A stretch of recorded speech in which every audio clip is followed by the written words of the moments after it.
ইনসাফ, সুবিচার, ন্যায় বিচার, এটা আমরা চাই কি চাই না? বিশ্বনবী ন্যায় বিচার, ন্যায় পরায়ণতা, সুশাসন প্রতিষ্ঠিত করেন কি করেন নাই?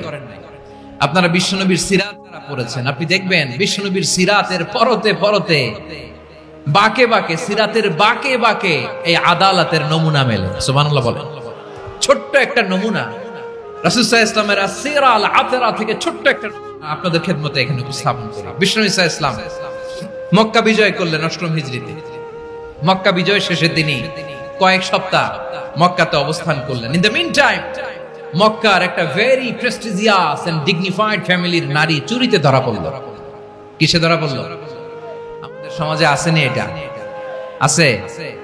ছোট না বড়? হিসাব করে শেষ করা যায় না। ৩.৫ লাখ কোটি টাকা নাই উন্নয়ন প্রকল্পের নামে। ৩.৫ লাখ কোটি টাকা লিখতে পারবেন আপনি? একটানে লিখতে পারবেন? বুঝতেছেন কত বড় সংখ্যা? হ্যাঁ, বনু মাখজুমিয়া গোত্রের এক নারী মক্কায় চুরিতে ধরা পড়ল। বলেন তো চুরি করলে বিধান কি? কি কাটতে হবে? চুরির বিধান হলো হাত কেটে দাও। দাও সেটা গোপনে নয়, প্রকাশ্যে জনসম্মুখে হাত কেটে দাও। বনু মাখজুমিয়া গোত্রের নারী যখন চুরিতে ধরা পড়ল, সাহাবারা চিন্তায় পড়ে গেলেন। সবে মাত্র মক্কার লোকেরা কালিমা পড়ে মুসলমান হয়েছে, ইসলামের আইন কানুন তেমন জানে না, ইসলামী শরিয়ার সাথে বেশি পরিচিত নয়। এখন যদি বিশ্বনবী চুরির যেই বিধান এটা যদি কায়েম করে হাত যদি কেটে দেয়, না জানি মক্কার লোকেরা আবার বিগড়ে যায়, না জানি মক্কার লোকেরা আবার মুরতাদ হয়ে যায়, না জানি মক্কার লোকেরা ইসলাম থেকে দূরে সরে যায়। চলো চলো, সাহাবীরা মিলে পরামর্শ করলেন, চলো বিশ্বনবীর কাছে যে বলি, ও নবী, শুধু কেবলমাত্র একমাত্র এই নারীর জন্য চুরির হাত কাটার বিধানটা আপনি একটু থামিয়ে দেন। চুরির হাত কাটার যে বিধান এখানে একটু রহিত করে দেন, বাকিগুলা কইরেন মদিনাতে যে চলবে, কিন্তু মক্কায় এবারের জন্য মাফ করে দেন। কিন্তু কে বলবে? এই যে পরামর্শ, সাজেশন, এটা কে দিবে বিশ্বনবীর কাছে? সাহাবারা চিন্তায় পড়ে গেলেন। আল্লাহর নবীর সামনে দাঁড়িয়ে আল্লাহর দেয়া হুদুদ, আল্লাহর দেয়া বিধান থামিয়ে দেওয়া, মাফ করে দেওয়া, এই কথা বিশ্বনবীর সামনে বলার সাহস তো কেউ রাখে না। কেউ কেউ বলল, বিশ্বনবীর পালক পুত্র যায়েদ বিন হারেসার সন্তান উসামারে বিশ্বনবী নাতির মতো আদর করে, বড্ড বেশি ভালোবাসে উসামারে। এজন্য সাহাবারা উসামাকে বলতো হিব্বু রাসূলিল্লাহ, বিশ্বনবীর ভালোবাসা। কি বলতো? সাহাবীরা বললেন, বিশ্বনবীর ভালোবাসা হিব্বু রাসূলিল্লাহ, উসামারে পাঠাও। উসামারে বিশ্বনবী নাতির মতো স্নেহ করে, মায়া করে, ভালোবাসে। আমরা পারবো না, উসামা পারবে। সবাই মিলে ফুলিয়ে ফুসিয়ে ওসামাকে, ছোট্ট ওসামাকে রাজি করালো। ওসামা এমন এমন কথা যে তুমি বিশ্বনবীর কাছে বলতে হবে, পারবা নাকি? ওসামা বলে, পারবো। সাইয়েদনা ওসামা রাদিয়াল্লাহু তাআলা আনহু তরুণ সাহাবী বিশ্বনবীর কাছে গেলেন, যে বললেন, নবী, বনু মাখজুমিয়া গোত্রের এক নারী চুরিতে ধরা পড়েছে, এবারের জন্য কি এই মহিলাটারে মাফ করে দিলে হয় না? এবারের জন্য একটু ক্ষমা করা যায় না নবী? বিশ্বনবী বলেন, আতাশফাউ ফি হাদ্দিম মিন হুদুদিল্লাহ, তোমার এত বড় সাহস উসামা, তুমি আল্লাহর হাত, আল্লাহর দেয়া বিধান, এটার ব্যাপারে সুপারিশ করতে এসেছো? তোমরা কি জানো তোমাদের আগে যত কওম, যত গোত্র, যত জনপদ ধ্বংস হয়েছে তার কারণ ছিল তাদের মধ্যে গরিবরা অন্যায় করলে তারা বিচার করত, আর ধনীরা অন্যায় করলে তারা মাফ করে দিত। খবরদার! ওয়া আইমুল্লাহ লাউ আন্না ফাতিমাতা বিনতি মুহাম্মাদিন সারাকাত লাকাতা মুহাম্মাদুন ইয়াদাহা।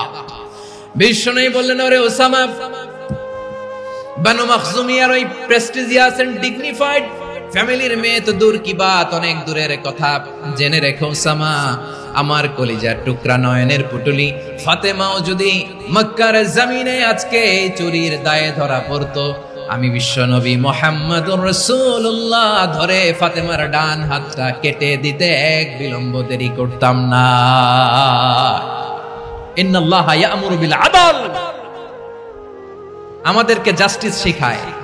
পশ্চিমারা আমাদেরকে ইনসাফ শিখায়, আমাদেরকে সুশাসন শিখায়। আর ইনসাফ, সুশাসন, ন্যায় বিচার, সুবিচার, জাস্টিস কারে বলে বিশ্বনবীর বায়োগ্রাফি থেকে জেনে নাও। এই ছিল বিশ্বনবী ইসলামের আদালতের নমুনা। আপনি যদি সাইয়েদনা উমরে ফারুকের জীবনের দিকে তাকান, এমন কঠোর, এমন বীর সেনানী ছিলেন। সাইয়েদনা উমরে ফারুক যদি রাস্তার এই মাথা দিয়ে হাঁটা শুরু করতেন, শয়তান উমরে ফারুককে দেখলে ওই রাস্তা রেখে দিয়ে অন্য রাস্তা দিয়ে হাঁটতো। সুবহানাল্লাহ। উমরে ফারুক রাদিয়াল্লাহু তাআলা আনহু কি পার্সোনালিটি ছিল, কি পার্সোনালিটি। আমাদের এলাকায় ছোট বাচ্চারা রাতে ভাত খেতে চায় না, আমার মেয়েটাও খেতে চায় না। এই এটা দিব, ওইটা দিব, আজকে মাহফিলে আসার সময় বলে দিছে লিস্ট করে এটা এটা আনতে হবে। তো ছোট্ট বাচ্চাদের অনেক বায়না থাকে, ওরা রাতে খেতে চায় না। তো মায়েরা বিভিন্ন ভয় দেখায়, এই বাঘ আসবে, বাঘ আসবে খাও, এই ভূত আসবে, ভূত আসবে খাও। আপনারা কি বলেন চট্টগ্রামে?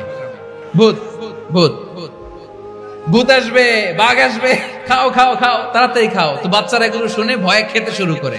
মদিনার জমিনেও একই ঘটনা ঘটতো। মদিনার ছোট্ট ছোট্ট সোনামণিরা খেতে চাইতো না। তো মায়েরা বলতো, হা হুয়া ইয়াতি উমর, হা হুয়া ইয়াতি উমর, ওই যে উমর আসতেছে, উমর। উমরে ফারুকের কথা শুনলে বাচ্চারা একেবারে ঠান্ডা।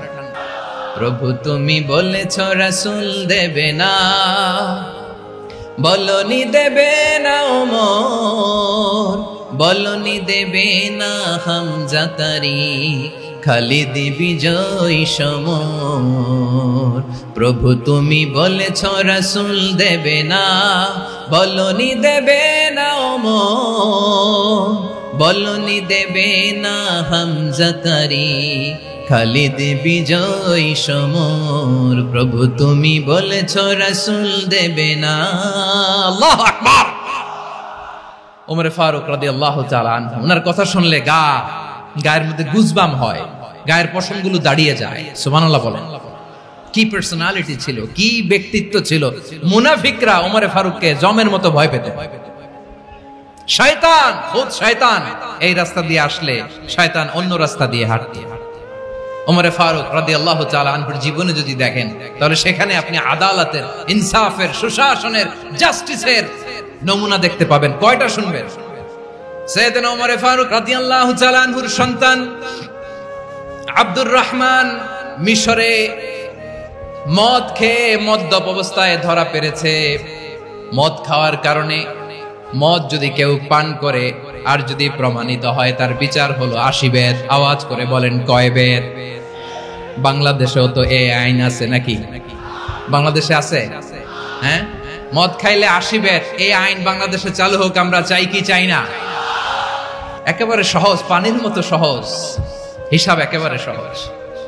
ওমর ফারুক রাদিয়াল্লাহু তাআলা আনহুর ছেলে ভুল করে মদ পান করে ফেলেছিলেন। আব্দুর রহমান, ঘটনা ঘটেছে মিশরে। মিশরের গভর্নর তখন আমর ইবনে আস রাদিয়াল্লাহু তাআলা আনহু। আব্দুর রহমানের ভাই যে গভর্নরকে বলল, গভর্নর যদি একটু দয়া করেন, খলিফার ছেলে আমার ভাই আব্দুর রহমান মদ্যপ অবস্থায় ধরা পড়েছে, জনসম্মুখে যদি আপনি বেত্রাঘাত করেন আমাদের প্রেস্টিজ থাকে না, যদি 80 বেত আপনি মারেন আমার কোনো কথা নাই, কিন্তু ঘরের ভেতরে মারেন। আব্দুর রহমানের ভাইয়ের সুপারিশ শুনে সাইয়েদনা আমর ইবনে আস রাদিয়াল্লাহু তাআলা আনহু রাজি হয়ে গেলেন। ঘরের ভেতরে লোকচক্ষুর আড়ালে 80 বেত তিনি মানলেন। কিন্তু ঘটনাক্রমে এই কথা লুকিয়ে লুকিয়ে ঘরের ভেতরে 80 বেত মারার কথা সাইয়েদনা ওমর ফারুক মদিনা থেকে জানতে পারলেন। মদিনা থেকে তিনি ফরমান জারি করলেন, এই বিচার যেমনটি আমর ইবনে আস আদায় করেছে, এটা প্রকৃতপক্ষে আদায় হয় নাই। আসো সবাই মদিনায় আসো, আমর ইবনে আস মদিনায় আসো, আব্দুর রহমানও আসো, সবাই আসো, জনসম্মুখে এই বিচার কার্যকর করতে হবে। সাইয়েদনা ওমর ফারুক মসজিদে নববীর পিলারের মধ্যে নিজের ছেলেকে বাঁধলেন, আবার জনসম্মুখে 80টা বেত তার গায়ের মধ্যে মারলেন।